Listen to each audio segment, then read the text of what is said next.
मोहतरम नाजरीन, आदरणीय दर्शकों और मेरे दोस्तों,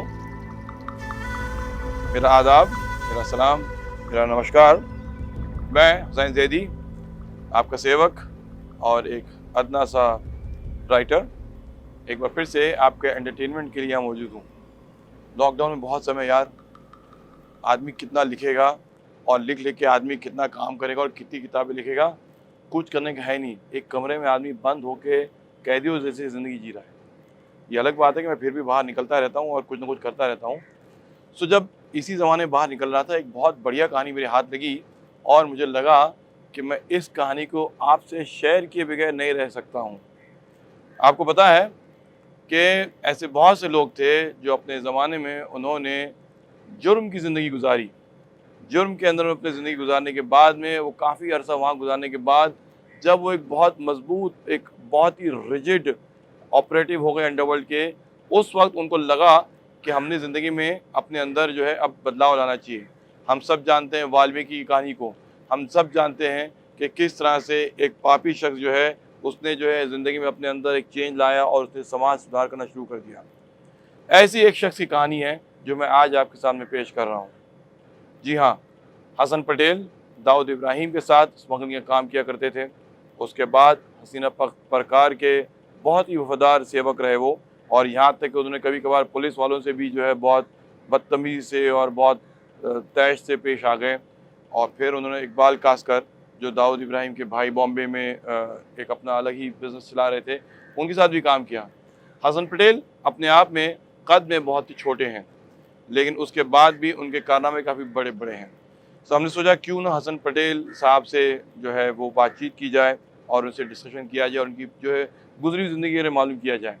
आपको पता है कि हसन पटेल जो हैं वो फ़िलहाल फौजिया हॉस्पिटल में, जो कि कोविड जोन है कुरला के अंदर, वो यहाँ मरीज़ों की तीमारदारी और सेवा कर रहे हैं। और वो चाह रहे हैं कि इसके ज़रिए जो है वो जो भी उन्होंने पुरानी गलतियाँ की हैं, जो पुराने उनसे जो जराइम हो गए हैं, वो उनको धो के साफ़ कर लें। और इसलिए हसन पटेल साहब इनकी खिदमत में ज़िंदगी गुजार रहे हैं। तो जैसा कि मैंने कहा कि मराठी में कहावत है कि मूर्ति छोटी कीर्ति मोटी, तो भले वो कद में कम हो, लेकिन उन्होंने अपने काम से लोगों को काफ़ी मुतासर कर रखा है। तो मैं हसन पटेल की कहानी उन्हीं की ज़बानी आपको सुनाने के लिए इस वक्त यहाँ मौजूद हूँ। आइए उनसे बात करते हैं। हसन भाई, अस्सलाम वालेकुम। वालेकुम अस्सलाम। आपका पूरा नाम क्या है? हसन इब्राहिम बोगारी। आप कहाँ के रहने वाले हैं? गुजरात। बम्बई कब आए थे आप? पैदाइश मेरी बम्बई की है। अच्छा, कब पैदाइश हुई थी आपकी? 1951। कहाँ पैदा हुए थे आप? भिंडी बाजार। भिंडी बाजार में। और दाऊद इब्राहिम साहब की मुलाकात किस तरह से हुई? दाऊद की मेरी मुलाकात ऐसी हुई, इस तरह हुई, पहले मैं नौकरी सर्विस करता था जी। और सर्विस में मेरी नौकरी मेरी छूट गई जी। और छूटने के बाद मैं 2 महीना बेकार था। जी। तो मेरे अब्बा के दोस्त हैं मोहम्मद भाई जी, उनके बेटे से उनके अच्छे ताल्लुकात थे जी। तो उन्होंने मुझे लगा दिया। अच्छा, मोहम्मद भाई के साथ? मोहम्मद भाई के बेटे ने, उनके बेटे ने दाऊद के साथ में? हाँ, इलियास भाई। तो ये कौन से साल की बात है? 82। अच्छा, ये तो दाऊद के एकदम पीक के ज़माने की बात कर रहे हैं आप। और उस वक्त आपकी उम्र क्या थी? 34-35 होगी। कितनी पढ़ाई लिखाई की आपने? 4 क्लास पढ़ा हूँ मैं। बस 4 क्लास? अच्छा, फिर आप दाऊद के साथ करते क्या थे? गोल्ड का। गोल्ड का? जी हाँ। क्या करते थे आप उसके अंदर? सुबह 10 बजे भाव खुलता था जी। के बाद में डिलीवरी शुरू हो जाती थी जी। तो रात के 9:30-10 बजे तक। अच्छा। तुम लोग को वहाँ डिलीवरी करना पड़ता था। क्या क्या डिलीवर करते, कैसे करते थे आप? सिर्फ बिस्किट। सिर्फ बिस्किट? जी हाँ। एक बिस्किट कितना बड़ा होता था और उसकी क्या वैल्यू थी उस जमाने में? जैसे ग्लूको बिस्किट की साइज होती है, हाँ, उसी साइज के बिस्किट में 2 क्वालिटी आती थी। जी। एक ग्लूको बिस्किट हाँ, और एक मेरी बिस्किट, हाँ। और एक आता था कैडबरी चॉकलेट की स्टाइल में। अच्छा, हम लोगों को लगा मारी बिस्किट और पार्ले बिस्किट खाने के होते हैं। ये सोने में पार्ले बिस्किट और मारी बिस्किट क्या होता है? कुछ बताइए ना हमारे लोगों को। गोल्ड, एक आता था गोल्ड टाइप का बिस्किट, हाँ। सोना। हाँ। और एक आता था ग्लूको बिस्किट टाइप में सोना आता था। हाँ। और एक आता था ग्लू ये कैडबरी टाइप में आता था। अच्छा, डिजाइन में। क्या वजन में फर्क था दोनों के, बताइए ना। वजन उतने, जैसे उनके वजन लिखा रहता था जी, इतना तोले का, इतना तोले का, इतना तोले का। अच्छा, तो आप ये बिस्किट, ये सोने के बिस्किट जाके आप व्यापारियों को और बिजनेसमैनों को दिया करते थे, डिलीवरी करते थे आप? जी हाँ। तो एक बार में आप कितने बिस्किट कैरी करते थे? जैसा डिलीवरी आया, पर किसको 5 नंग चाहिए, किसी को 10 नंग चाहिए, किसी को 8 नंग चाहिए, हाँ। किसी को जैकेट चाहिए, किसी को हाफ जैकेट चाहिए। ये जो जैकेट का जिक्र किया आपने, एक जैकेट में कितने बिस्किट आते थे? 25 इसमें कौन से बिस्किट होते थे, पार्ले जी के या मारी के या क्या? गुलों का बिस्किट। वैसे मैंने जैकेट का जिक्र अपनी किताब दाऊद मेंटोर में मैंने किया है और मैंने बाकायदा उसको एक्सप्लेन किया है बहुत गहराई के साथ में कि किस तरह से एक एक बोट में जो आती थी दुबई से उसमें कितने जैकेट आते थे। लेकिन फिर भी चूँकि जिन लोगों ने अगर वो किताब नहीं पढ़ी है उनकी अंडरस्टैंडिंग के लिए ये बताइए कि एक जैकेट में जो सोने के बिस्किट होते थे उसकी नॉर्मली क्या कीमत हुआ करती थी? एक नंग का 35,000। अच्छा, एक नग का 35,000 उस जमाने में। तो इस डिलीवरी में आपका कमीशन कितना होता था? मैं पेमेंट पे था मैं। यानी कि आपका कमीशन नहीं था, आप तनख्वाह पे थे? जी हाँ, कितनी तनख्वाह थी आपकी? मुझे पेमेंट था अभी उस टाइम पे 1000 रुपया था पेमेंट। असल में आपको 1000 रुपये रोज मिलते थे या आपको 1000 रुपये महीना मिलता था? ना 1000 रुपया महीना। तो दाऊद को आपका काम बहुत पसंद था, वो आपसे बहुत खुश था। मैं अच्छे मेरे काम से बहुत खुश था। जब दाऊद 83 में दाऊद चले गए हाँ। दुबई, हाँ फिर इसके बाद में एक वाकया ऐसा हो गया था हमारे साथ में। जी मैं माल लेके निकला और जय सिग्नल पे कस्टम पुलिस ने पकड़ ली। जी तो मेरे साथ में और एक जोड़ा मेरा जोड़ीदार था, जी उसका नाम था अनवर बैल। तो उसको पकड़ लिए और मैं उसको दिखाई नहीं। जी मैं जल्दी जल्दी में भागा, 135 नंबर की बस पकड़ के सीधा नाना चौक उतर गया। जी वहाँ से मैंने एक दुकान से फ़ोन किया जी तो भाई ने बोले कि तू किधर है? तो मैं बोला भाई नाना चौक पहुँच गया हूँ जी डर के मारे और ऐसा ऐसा वाकया हो चुका है। जी तो बोले तू एक काम करो, तुम आ जाओ जल्दी। जी तो मैं आ गया। जी आने के बाद जैसे ऑफिस में घुसा वैसे तुमने टोटल माल निकाल कर टेबल पर रख दिया। जी टेबल निकालने के बोले तो माल की कोई परवाह नहीं, जी। तेरा कोई चेहरा पट्टी हुआ कि नहीं हुआ? अच्छा, किसने कहा था ये? शकील भाई ने, अच्छा थोड़ा शकील लंबू ने। अच्छा शकील 2 थे, जी। एक शकील लंबू, एक छोटा शकील। अच्छा, फिर आप किसके साथ काम करते थे? शकील लंबू के पास। अच्छा, फिर? तो मैंने माल निकाल के दे दिया। जी फिर इसके बाद में ऐसे कोई वाकया नहीं हुआ। 2 महीने बाद जी फिर सुबह 10 बजे मैं दिल्ली पहुंच जाएगा था जी और इसके इतने में ग्रिंग बजी। जी तो मैंने फ़ोन उठा लिया। जी फ़ोन उठा लिया तो मालूम पड़ा, बोले आवाज़ कुछ बताई नहीं, नाम भी कुछ बता। बोले तू कौन है? जी मैंने बता मैं यहाँ पर काम करता हूँ, जी इतना साल हो गया चुका है। जी बोले क्या नाम है तेरा? मेरा नाम हसन है। जी बोले कोई आया नहीं ऑफिस में? कोई नहीं आया। जी। फ़ोन रख दिया। जी फिर 5 मिनट बाद फिर फ़ोन आया जी तो शकील भाई आ चुके थे। जी फ़ोन उठाया, बातचीत किए। जी तो बोले कि वो लड़का कौन था? हाँ बोले हसन नाम का। तो बोले हाँ भाई इधर काम करते हैं। हाँ। बोले क्या रिकॉर्ड है उसका? तो बोले ईमानदार है। तो ये आपसे किसने पूछा था या किसने आपको फोन किया था इस बारे में? दाऊद ने फ़ोन किए थे। अच्छा। शकील भाई ने उसका जवाब दिया। तो बोले ठीक बात है, रख लो। बोले ईमानदार है तो रख लो। तो ऐसा मैंने 92 तक काम किया। तो आपने 10 साल दाऊद के साथ काम किया इन सब डिलीवरी का और सोने का और जैकेट का और गोल्ड बिस्किट्स का। अच्छा, आप दाऊद से आपकी मुलाकात कितनी बार हुई इस जमाने में? दाऊद से एक ही बार मैंने देखा था झलक जी। इसके बाद मैंने देखा ही नहीं। और इसके पहले तो मैंने कई बार देखा मैंने, हाँ। जब काम भी नहीं करता था। अच्छा। इसके पहले मैंने कई बार देखा मैंने। तो जब आप दाऊद के साथ काम नहीं करते थे फिर आप दाऊद से मुलाकात क्यों करते थे? ऐसे मैं देखते रहता था। मैं कभी कराफट मार्केट में तो कभी डोंगरी पर, कभी किधर, ऐसे हम लोग घूमते रहते थे। आपने शकील के साथ कितना काम किया है? शकील के साथ में वही 82 से लेकर 92 तक। लंबू के साथ? जी हाँ। अच्छा, तो ये पुलिस वालों ने कभी आपको परेशान नहीं किया, कभी आपको गिरफ्तार नहीं किया? नहीं, मैं कभी पकड़ा ही ना, कभी ना मेरी कभी चेहरा पट्टी हुई है। पुलिस आपके लिए नहीं जानती कुछ भी? नहीं, कभी पुलिस नहीं। को पता भी नहीं आपके बारे में?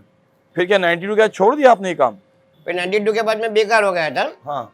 फिर मैं कई नौकरी ढूंढने की तलाश में था। तो बोले ठीक बात है, शाम को 7 बजे आ जाओ। जी मैं शाम को 7 बजे गया जी। तो बोले सर मेरे पास एक जगह खाली है, हाँ तू नौकरी कर ले 4-5 महीना, बाद में देखो मैं पैसा दे देता हूँ। जी मैं दूसरे दिन काम पे पहुंच गया हूँ मैं जी। गोडाउन हॉल में। जी। क्या नाम था वो बिल्डिंग का नागपाड़ा में जो थी? Godown hall apartment. कौन से फ्लोर पे था वो? वो 7 माले का था। नागपाड़ा 8 माले, एक बिल्डिंग 8 माले की, एक बिल्डिंग 7 माले की। तो उन्होंने मुझे काम पे लगा दिए। किसके यहाँ पे काम पे, उसका नाम बताइए। सोसाइटी का काम था। अच्छा, हसीना का काम नहीं था वो? नहीं। अच्छा, फिर इसके बाद में 2-3 दिन हुआ जी। तो मेरे जोड़ीदार लोग अंदर आ गए। जी। कंपाउंड में बाइक स्कूटर लेके आए। जी। तो मैं बोला तुम यहाँ पे कैसे आ गए? हाँ बोले तू यहाँ पे कैसे आ गया? हाँ तो बोला मैं तो सोसाइटी में काम पे लग गया हूँ, क्या करूँ मैं? हाँ बोले देखो मालूम नहीं। बोले आपा यहाँ पर रहती है? हाँ मेरे को मालूम नहीं। तो बोले चलो साथ में मिला देता हूँ। हाँ। ऊपर गए, मिलाए। हाँ अब बातचीत किए। बोले हसन तुम्हें को मालूम नहीं, तो यहाँ पे काम पे लग गया है। जी। बोले ठीक बात है, कोई बात नहीं, कभी भी ज़रूरत पड़ जावे तो बोल देना मेरे को, और ज़रा ध्यान रखते रहे बस हमारा। अच्छा। फिर इसके बाद में कई बार भी ऐसे मौके आए, तो एक मरतबा 3 आदमी आ गए थे, अनजान आदमी थे जी और कंपाउंड में घुस गए। जी और जहाँ हसीना का घर था जी उसी घर के नीचे 3 टॉयलेट थी, जी वहाँ छुप वहाँ खड़े हो गए थे। जी। तो मैंने उनसे पूछा तुम क्यों आए इधर? हाँ तो बोले हम लोग कल ऐसे घूमते घूमते आ गए हाँ कि दोनों को मैंने बाथरूम में बंद कर दिया, टॉयलेट में बंद किया, जी और एक को मैंने बाहर रखा। जी उसका पूरा बॉडी चेक किया, जी नहीं मिली कुछ भी, कोई सामान नहीं मिला, उसको भी बाथरूम में बंद किया। जी फिर दूसरे को निकाला, दूसरे को मैंने बाथरूम पूरा बॉडी चेक किया, कुछ मिला नहीं, उसको भी मैंने टॉयलेट में बंद कर दिया। जी फिर तीसरे को चेक किया, तीसरे को बाथरूम टॉयलेट में कुछ मिला नहीं, जी इस तीसरे को भी मैंने टॉयलेट में लोग तीनों को पैक कर दिया। जी पहले माले में गया, हसीना पर से बताया कि ऐसी बात है, जी आज फटक से आदमी पब्लिक को आदमी लोग को बुला लो। जी आदमी लोग आ गए, जी उसको इतना मार मारे, जी। बेहिसाब मार मारे को, बाद में लोग चले गए। कौन आदमी थे वो लोग? अगेंस्ट पार्टी के थे। तो जिन लोगों की हसीना आपा ने पिटाई करवाई थी, आपको नहीं पता चल सका कौन लोग हैं वो लोग कुछ बताए नहीं मेरे को कि जो किसके आदमी थे। जी। लोग के बाद में लोग को भेज दिया। अच्छा। फिर कुछ देर के 2 महीना 4 महीने के बाद, संडे का दिन था, जी 12-1 बजे का टाइम था, जी एक वाइट गाड़ी आई, 1000 गाड़ी आई, जी उसमें बहुत स्पीड में आ गई। जी तो उसको मैंने रोक दिया गाड़ी को, जी। मैंने रुक जाओ, ये यहाँ पे सब रेसिडेंट किए, हाँ गाड़ी तेज भगाना नहीं। हाँ तो एक ने बोला ठीक बात है, बोले भाई हमको भूल हो गई। जी फिर तीसरा आया, उसने मेरे को आईडी कार्ड बताया, जी तो उसमें लिखा था क्राइम ब्रांच। जी। तो मैंने बोला कि इधर इधर क्या काम है तुम्हारा? हाँ। बोले तुम कौन है? मैं यहाँ पे काम करता हूँ। काम चोरी, मैंने अभी मैं अपने दोस्त को मिलने को आया हूँ, मैं मेरी इंक्वायरी करना जरूरी नहीं की। जी। तो बोले हसीना पार्कर का घर किधर है? मेरे को मालूम ही नहीं। तो हाँ। तुम कौन, मैं कौन, उनको मालूम ही नहीं। वो लोग चले गए सीधा बराबर पहले माले पे। जी तो दाऊद की बहन बैठी थी जी और उनकी मम्मी भी बैठी थी, अमीना खाला। जी। पर चले गए। 10 मिनट बाद में खाना पकाने वाली ने आवाज़ दिया, हसन भाई ने आवाज़ दिया। तो मैंने 6 थम्सअप लेके ऊपर गया। तो उसमें से एक क्राइम वाला खड़ा होगा, बोले तुम बोला कि हमको मालूम नहीं, अभी तू कैसे ऊपर आ गया? हसीना पान बता के चुपचाप बैठे रहे। वो बोले हमारा ही आदमी है। चुपचाप तो बैठ गया वो। नीचे उतर गए लोग, पैसा लेके, फिर लोग चले गए। कुछ दिनों के बाद फिर वापस एक 2 आदमी ढूंढते ढूंढते रात को आए थे। तो मैंने 3-4 चक्कर लग गई थी। 4 चक्कर लगने के बाद उसको मैंने पूछा तुम क्यों आया इधर? तुम्हारी 4 राउंड लग चुकी है, ये क्या काम है? तो बोला मैं ऐसे हम लोग घूमने को आए। तो मैंने कोने में ले लिया, मेरा नाम बता पहले तेरा। तो बोले एक का नाम विष्णु जी और एक ने बताया मैं गायकवाड़ हूँ। जी। मैंने ठीक बात है, खड़े रहे यहाँ पर। फिर इतने में हसीना पा के कोई उनका कोई पीए है सलीम पटेल, वो आए, उनको बताया ये ऐसी बात है, ये लोग खड़े यहाँ पर। जी। तो लोग को क्या किया, लोग को गाड़ी में बिठा के ले गए, कहाँ ले गए कुछ पता नहीं। फिर थोड़ी देर बाद में रात कोई ना कोई अगर तो कोई ऐसा चलते रहता था, मैं और भी उसको बराबर उन लोगों को वाच करता था। मैं ये मेरा काम था। तो फिर हसीना आपा के साथ कितने साल काम किया आपने? 3 साल। तो हसीना आपा काम क्यों छोड़ दिया आपने? फिर वहाँ पे जो रेसिडेंशियल लोग हैं, लोग झगड़ा करते थे। जी झगड़ा करते थे तो मैं बोला अभी जाने तो हमें ऐसे छोड़ देना अच्छा है। जी। फिर मुझे छोड़ के फिर मैं यहाँ आ गया। अच्छा। तो फिर आपने उसके बाद दाऊद के खानदान में किसी और के साथ काम नहीं किया? इकबाल कास्कर मेरा बॉस था, मेन बॉस था वो। अच्छा। बम्बई वही संभालते थे वो। इकबाल के साथ क्या करते थे आप? इकबाल कास्कर उनको वहाँ से फ़ोन करते थे, जी। इसका माल इधर भेजो, इधर माल इधर उसका भेजो, इसका माल इधर भेजो। इकबाल के साथ क्या बिजनेस था, क्या माल था? मैं बिस्किट सोना। अच्छा, इकबाल भी सोने के बिजनेस में था। तो यानी फिर आपने हसीना आपा के नौकरी को छोड़ के फिर आपने इकबाल के साथ वही गोल्ड का बिजनेस कंटिन्यू किया? जी हाँ।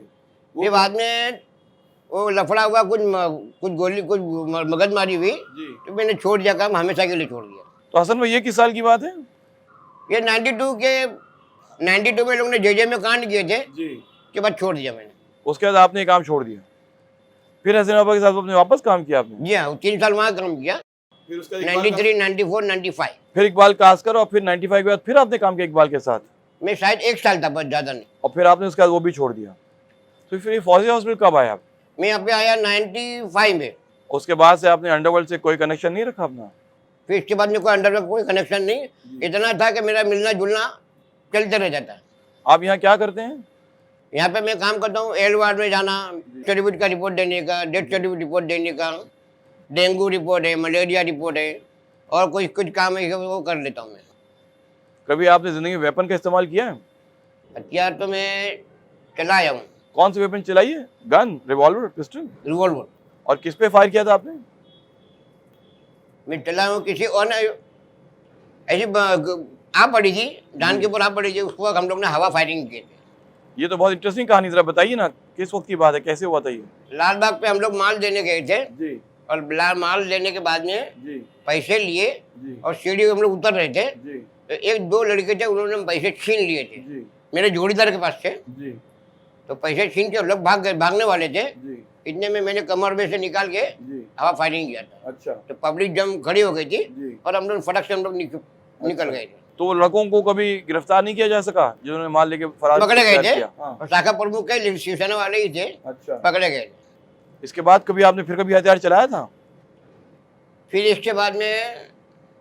इसके बाद बम्बई सेंटर पे एक गू गली है, जी। वहाँ पे चलाना पड़ा था मजबूरी में। वहाँ क्या हुआ था? वहाँ पे लड़के लोग खड़े हो गए थे सामने, तो पूरा घेर लिए थे आपको? हाँ, हम लोग 2 जोड़ी में थे। जी जब भी माल देने जाते थे, 2 लड़के, मैं और एक दूसरा एक लड़का, हम लोग जोड़ी में रहते थे। जी उसके बाद से हिसाब रहता, हिसाब की चिट्ठी रहती थी जी। और मेरे पास माल रहता था। अच्छा तो घेर लिए थे। जी।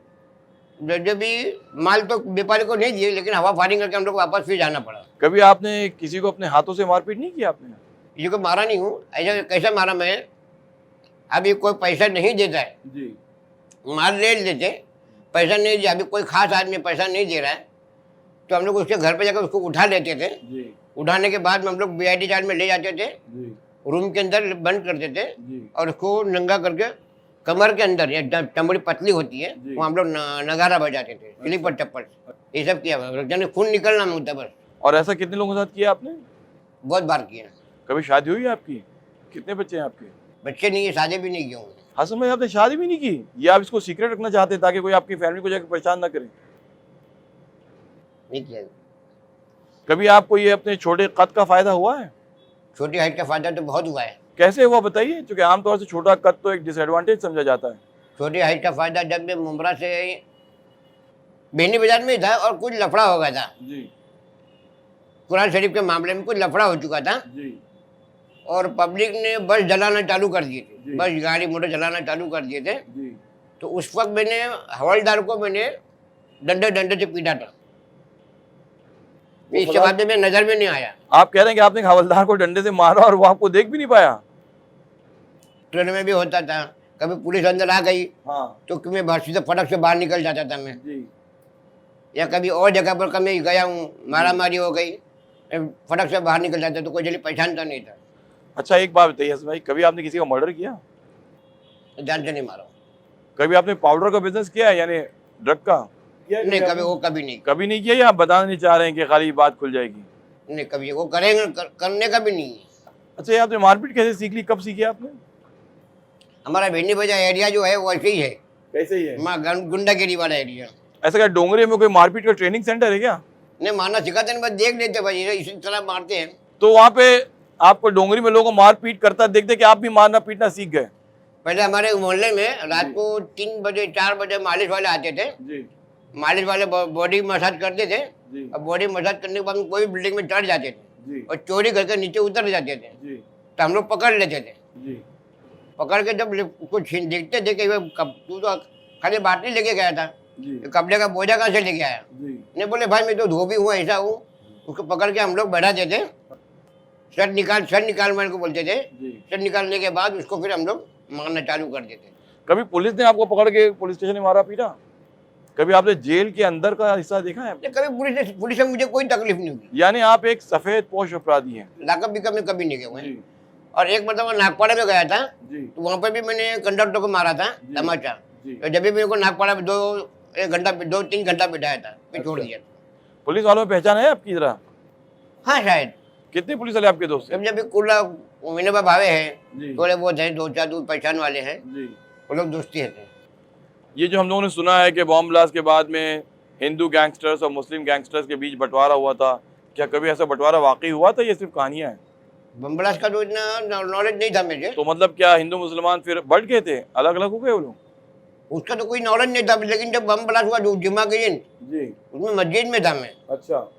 और पहला धमाका हुआ 1:20 को, जी दूसरा धमाका हुआ 1:30 बजे। जी जब हम नमाज होने के खत्म होने के बाद हम लोग बाहर निकले, जी तो देखा कोई एम्बुलेंस के अंदर गाड़ी बॉडी जा रही है, म्यूनसिपालिटी की गाड़ियों में जा रही है, टेम्पो में भर भर के जा रहे जी। हैं। तब हम लोग जेजे में जाके, हमको जेजे में जाके देखने को नहीं मिला। उस वक्त थोड़ा माहौल थोड़ा गर्म था। तो कभी आपको ऐसा लगा कि कभी दाऊद का काम है ये? नहीं, मुझे तो नहीं लगता कि दाऊद का ही काम, क्योंकि इतना जुल्म हो चुका था 92 में, जी बहुत ज्यादा जुल्म हो चुका था। जी। बाबरी मस्जिद भी गिरा दिए थे, पब्लिक को गुस्सा आ गया था मुसलमानों को, अच्छा। ये कर दिए काम। क्या आपने कभी सोचा कि आप तौबा करें और गुनाहों से तौबा करके अल्लाह के करीब जाएं? अभी तो कर ही रहे थे हम लोग तौबा कर ही रहे। हमने सुना है कि आप हज पे जाने का इरादा करते हैं। इंशाअल्लाह ताला। जुलाई और अगस्त में चले जाऊंगा मैं। अगस्त में तो बकरा ईद है, जी। जुलाई में चले जाऊंगा तो इंशाअल्लाह। उसके बाद हज से फारिग होने के बाद आपने तय कर लिया कि आप कभी कोई गुनाह अंजाम नहीं देंगे? नहीं, कोई ऐसा तो कोई इरादा है ही नहीं कि मैं कोई गलत काम कर लूँ, अच्छा। उसके बाद सब छोड़ देना है। तो बाद में हसीना आपा के जो बच्चों की शादी हुई थी, आपको उसमें इनवाइट नहीं किया गया, आपको बुलाया नहीं गया उसमें? झूठ चपाने पे अली शाह की शादी में गया हूँ, दानिश की शादी में अंजुमन हाई स्कूल में गया हूँ मैं, और उसकी जो बेटी बड़ी बेटी कुशिया, उनकी शादी में मैंने गया था। अच्छा, कुत्सिया की शादी में नहीं गए थे आप, दानिश की शादी में गए थे आप? और हुमिदा की शादी में मैंने गया था। हसीना के का तो इंतकाल हो गया, उसकी फैमिली वालों से, उसके बच्चों वगैरह से आपकी मुलाकात है, भी आना जाना होता है आपका? क्योंकि एक फैमिली नागपाड़ा में पीछे गोल्ड ड्राम के पास है, हाँ बहन रहती है, जी और एक बहन शायद माहिम में रहती जी। है, और एक बहन दुबई में है, मुमताज नाम की। दाऊद की तो और बहनें भी हैं, तो आपको क्या दाऊद की दीगर बहनों से आपकी पहचान नहीं है? और उनके वो ताल्लुकात नहीं थे। और उन दाऊद भाई के जो हसना भाई जो बहन है, जी। उनको देवर है इकबाल भाई, उनसे भी मेरे अच्छे ताल्लुकात है। कभी आपने दुबई गए, कभी आपने अंडरवर्ल्ड कोई मीटिंग अटेंड की है? मैं कभी दुबई नहीं गया हूँ, कभी आपने पाकिस्तान जाके दाऊद से मुलाकात की है? कभी नहीं गया हूँ। आप कभी दाऊद से फोन पर टच में थे? नहीं, कभी नहीं बना, बात नहीं हुई? कभी नहीं हुआ। मेरा नाम फिरोज़ खान है और मैं एक जिम इंस्ट्रक्टर हूँ। अराउंड 10 ईयर्स से मैं यहाँ पे जिम चला रहा हूँ। और 2014 में मैंने यहाँ पे हसीना पार्कर को देखा फर्स्ट टाइम। लेकिन जब मैंने उनको देखा तो मुझे थोड़ा सा सरप्राइज़ हुआ कि ये लोग बहुत बदनाम हैं, बहुत क्रूएल होते हैं, और बहुत ज़्यादा वो लोग पैसों के लिए या अपने मुफाद के लिए लोगों की जान लेते हैं, नुकसान करते हैं। लेकिन जब मैंने उनको यहाँ के स्टाफ से बात करते हुए देखा तो मुझे कुछ अजीब लगा कि इन लोगों ने इतने सॉफ्ट लहजे में बात कर रहे हैं और किसी से कुछ उल्टी सीधी बात नहीं किया और बहुत ही अच्छा सलूक किया लोगों से। तो ये देख के मुझे वो एक अलग से मुझे एक एक्सपीरियंस हुआ। लेकिन जब तक मैंने देखा नहीं था तो मुझे लगता था कि ये लोग क्रूएल हैं, पैसों के लिए कुछ भी करते हैं। कितनी बार आई थी हसीना आपा यहाँ पे? मैंने तो उनको एक ही बार देखा था यहाँ, लेकिन सुना था कि 2-3 बार आ चुकी हैं। और उस दिन ईद का टाइम था और स्टाफ बहुत कम थे यहाँ पे, तो उनके कुछ लोग थोड़ा सा लाउडली बोल रहे थे, तो जिसके वजह से थोड़ा सा एक भीड़ इकट्ठे हो गई थी। तो मैंने देखा क्या बात है, तो देखा कि वो हसीना पार्कर थी और वो किसी डॉक्टर से ट्रीटमेंट के सिलसिले में यहाँ पे आई थी। हसन भाई के जरिए आई थी, ऐसी आई थी? जी हाँ, हसन भाई से मैंने सुना था कि उनके थ्रू यहाँ पे आई थी वो। हसन भाई ने कहा था यहाँ पे वो डॉक्टर्स हैं, कुछ बहुत अच्छे ट्रीट करेंगे, इसके लिए वो इनके जरिए यहाँ पे आई थी। अच्छा, आप कहने का मतलब ये है कि 2014 में भी हसन भाई की राय उनके लिए बहुत अहमियत रखती थी? जी हाँ, फिलहाल इनके कहने के मुताबिक तो ऐसा ही था। और हसन भाई उनको नीचे से ऊपर लेके आए थे और मैंने देखा उन्होंने बहुत अच्छा सलूक किया लोगों से। नहीं तो ऐसा लगता था कि ये लोग तो बहुत ही ज़्यादा क्रूएल होते हैं। और उन्होंने ट्रीटमेंट करवाया और कुछ 30-40 मिनट यहाँ रही थी, बाद में वो चली गई। अच्छा फिरोज भाई, सुनिए ना ज़रा, हसन भाई कुछ बताइए ना। हसन भाई तो एक अलग ही जिंदा इंसान है और इन्होंने बहुत दिनों तक इन लोगों के साथ काम किया है। कभी वो यहाँ भाईगिरी करते थे क्या? जी हाँ, यहाँ पे काफ़ी मरतबा स्टाफ से इनका और आउटसाइडर से इनका अक्सर इनके झगड़े हो जाते थे। एक बार तो मैंने छुड़ाया था, एक यहाँ चांद नाम का स्टाफ था, इनसे गाली गलौज हो गई, तो इन्होंने एक बड़ा सा नाइफ उठाया, जो रमज़ान का वक्त था, कलिंगड़ काटने के लिए यूज़ होता था। इन्होंने उठा के उसके ऊपर डायरेक्ट फेस के ऊपर वार किया। मैंने एंड टाइम पे इनको पकड़ के पीछे से खींच लिया, वरना आज वो चांद तो ख़त्म हो जाता। तो काफ़ी गुस्सेले आदमी है ये, और बहुत जल्दी गुस्सा आता है इनको, लेकिन यहाँ के काफ़ी पुराने स्टाफ हैं। सो देखा आपने, एक बहुत ही दिलचस्प गुफ्तगू थी ये हसन भाई के साथ में। और हसन भाई और फिरोज़ भाई जो यहाँ पे एक ट्रेनर हैं जिम में, जो अपने आप में जो है बहुत हैंडसम हैं, और उनमें बहुत सी लड़कियाँ इंटरेस्टेड हैं, वो खुद भी लड़कियाँ बहुत इंटरेस्टेड हैं। तो मैंने सोचा उनसे भी हसन भाई के बात कर ली जाए कि ये कितने सालों से हैं। तो तकरीबन ये लोग 8-10 साल से एक दूसरे को जानते हैं, ताकि मालूम पड़े कि हसन भाई यहाँ कब से आए हैं और कब से यहाँ पे वो खिदमत में मसरूफ़ हैं। सो दोस्तों, आई होप कि आप लोगों को मेरा ये इंटरव्यू अच्छा लगा होगा, और आप लोग प्लीज़ कमेंट दीजिए, फीडबैक दीजिए। थैंक यू वेरी मच, बहुत बहुत शुक्रिया आप लोगों की ज़रा नवाजी और आप लोगों के हौसला अफजाई का। थैंक यू, खुदा हाफिज़।